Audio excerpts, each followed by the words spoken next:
என்ன மாரி தான் முக்காவாசி பேர் இருப்பீங்கன்னு நெனைக்கிறேன். ஏதாவது வேலை செஞ்சாலும் சரி, இல்ல நம்ம வெளிய கிளம்புனாலும் சரி, ஏதாவது பாட்ட போட்டுவிட்டு அது கூடயே பாடிக்கிட்டு, ஆடிக்கிட்டு கிளம்புறது தான். அது ஒரு மாரி ஹேபிட்டா ஜாலியா இருக்கும்.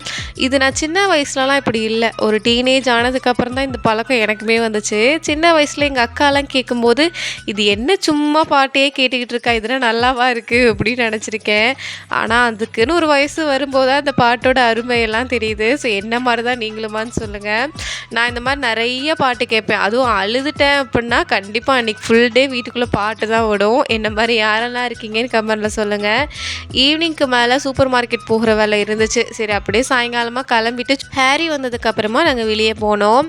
இங்க வந்து கவர்மெண்ட்டே வந்துட்டு ஒரு பொருட்காட்சி மாரி பண்ணியிருக்காங்க. நாங்க எதுவும் வாங்கல. சும்மா சுத்தி பார்த்துட்டு, அங்க இருக்கிற ஃபுட் கோர்ட்ல மட்டும் புடிச்சத சாப்பிட்டுட்டு, சூப்பர் மார்க்கெட் போய் வேணுங்கிறத வாங்கிட்டு வீட்டுக்கு கிளம்பிட்டோம். நாளைக்கு அடுத்த விலாக்ல பார்க்கலாம்.